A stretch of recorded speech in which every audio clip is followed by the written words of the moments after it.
అందరికీ మన ప్రభువును రక్షకుడైనటువంటి యేసుక్రీస్తు వారి పేరిట ప్రత్యేకమైన వందనాలండి. ప్రియులారా, మన లైఫ్‌లో కొన్ని సందర్భాల్లో చాలా కన్‌ఫ్యూజన్ వచ్చేస్తా ఉంటదండి. ఈ పని చేయాలా? వద్దా? చేయకూడదా? చేస్తే వచ్చే నష్టాలేంటి? చేయకపోతే వచ్చే లాభాలేంటి? లేదా చేస్తే వచ్చే లాభాలేంటి? చేయకపోతే వచ్చే నష్టాలేంటి? ఇట్లా మనం డైలమాలో ఉన్నప్పుడు ఆఫ్‌కోర్స్ మనం వాక్యానుసారంగా వెళ్తున్నప్పటికీ కొన్ని సందర్భాలను మనల్ని కన్‌ఫ్యూజన్ స్టేట్‌లో తీసుకెళ్ళిపోతా ఉంటాయి.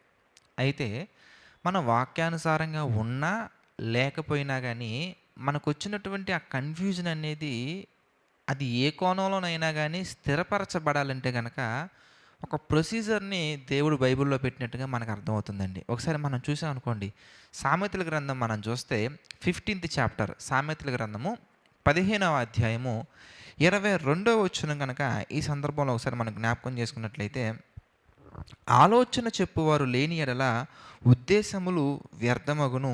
ఆలోచన చెప్పువారు బహుమంది ఉన్న ఎడల ఉద్దేశములు దృఢపడును.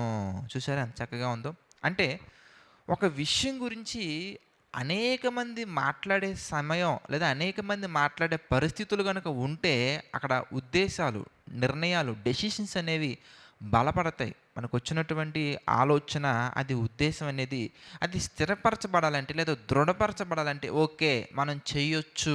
నో, నో, నో చెయ్యకూడదనే కన్ఫర్మేషన్ మనకు రావాలంటే గనక అక్కడ ఆ ఆలోచన చెప్పేవాళ్ళు అనేక మంది ఉండాలి. అంటే మనకొచ్చినటువంటి ఒక ఆలోచన 10 మందితో మనం ఒకసారి క్రాస్ చెక్ చేసుకొని మనం ముందుకు వెళ్ళడం అనేది ఎప్పుడైనా గానీ మంచిది. అయితే మనం ఎవరినడిగి మనం డెసిషన్ తీసుకుంటున్నాం? ఎవరి యొక్క ఆలోచనలు మనం కన్సిడర్ చేస్తున్నాం? వాక్యానుసారంగా నడుచుకుంటూ ప్రతి సందర్భాన్ని గూడా బైబిల్‌లో చూస్తూ వాక్యానుసారంగా నడుచుకునే వ్యక్తులతో మనం ఒకవేళ మన ఆలోచనలు మనం షేర్ చేసుకొని వాళ్ళ నిర్ణయాలు గూడా లేదా వాళ్ళ ఒపీనియన్స్ గూడా బైబిల్ ప్రకారంగా మనం చూసి వెళ్తున్నామా? లేదంటే కనుక లోకానుసారంగా ఆలోచించి, లోకపరంగా మరి ప్రవర్తించే వాళ్ళ యొక్క ఆలోచనలు మనం కన్సిడర్ చేసి ఎళ్తున్నామా లేదా మనం క్రాస్ చెక్ చేసుకోవాలి. ఒకవేళ మనం గనక మరి లోకానుసారంగా నడుచుకునే వాళ్ళ పట్ల లేదా వాళ్ళ ఒపీనియన్స్ తీసుకొని మనం వెళ్తా ఉంటే బైబిల్‌లో ఒక మంచి మాట మనకు కనబడతదండి. అదేంటంటే దుష్ట సాంగత్యము మంచి నడవడిని చెరుపును. నీ ఆలోచన విధానం పర్ఫెక్ట్‌గానే ఉంది.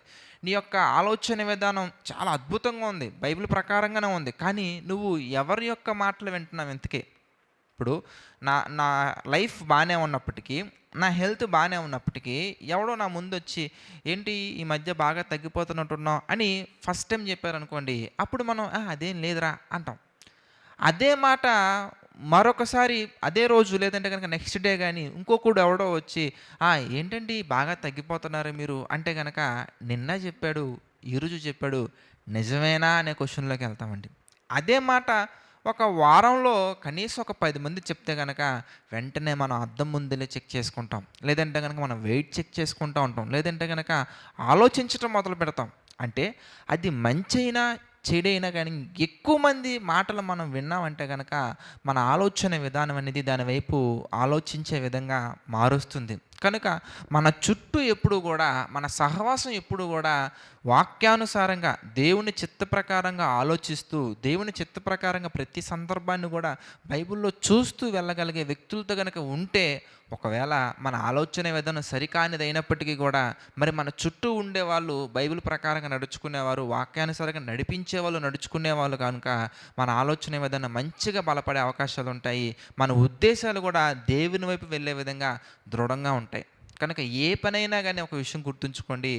వాక్యానుసారంగా ఒకవేళ నీకు నిర్ణయాలు తీసుకోవడం రాకపోతే, ఇది నిజమా? కాదా? అనే సందేహం మనలో ఉంటే గనక, మరి బైబిల్ ప్రకారంగా నడుచుకునే వాళ్ళని అడిగి గనక, బైబిల్‌లో చూడగలగాలి. ఆ సందర్భాలను, ఆ సన్నివేశాలను, మనం ఆలోచించే విధానాన్ని దేవుడు చక్కగా రాయించుంటారు. కనుక అవన్నీ మనం క్రాస్ చెక్ చేసుకొని మనం వెళ్తే గనక, తప్పకుండా మంచి మార్గంలో మనం వెళ్తాం. ప్రార్థన చేసుకుందామండి. దయచేసి ప్రతి ఒక్కరు తలలో ఉంచి ప్రార్థనలో ఏకీభవించండి. ప్రార్థన.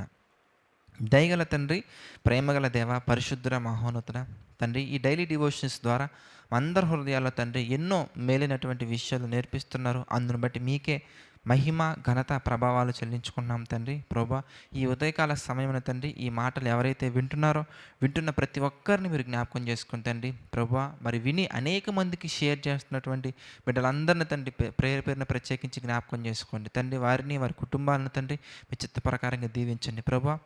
ఎలాంటి ప్రభా లోక సంబంధమైనటువంటి వ్యసనాలలో, వ్యర్థమైనటువంటి ఆలోచనలో తండ్రి పడిపోకుండా ఉన్నతంగా ఆలోచించి తండ్రి మీ చిత్త ప్రకారంగా నిరంతరం వర్ధులతో ముందుకు సాగే దినతను తండ్రి ప్రతి ఒక్కరికి మీరు అనుగ్రహించండి ప్రభా. ఈ యొక్క మినిస్ట్రీని కూడా మా తండ్రి మీరు జ్ఞాపకం చేసుకోండి ప్రభా. దీవించండి, ఆశీర్వదించండి, బలపరచండి తండ్రి. ఇంకా గొప్పగా తండ్రి మీ కొరకు ఎన్నో ఆలోచనలు మా తండ్రి కలిగి మీ యొక్క ప్రేమను, మీ ప్రణాళికను తండ్రి అనేక మందికి తెలియజేసే విధంగా ముందుకు సాగుటకు సహాయం చేసి నడిపించండి దేవా. సమస్త మహిమ, ఘనత, ప్రభావాలు మీకే చెల్లించుకుంటూ ప్రతి ఒక్కటి తండ్రి మీ చిత్త ప్రకారంగా జరిగించమని నడిపించమని వేడుకుంటూ మా ప్రభువును రక్షకుడైనటువంటి యేసుక్రీస్తు వారి పేరిటి ప్రార్థన అడిగి వేడుకొనుచున్నాము తండ్రి. ఆమేన్. అందరికి వందనాలండి. God bless you all.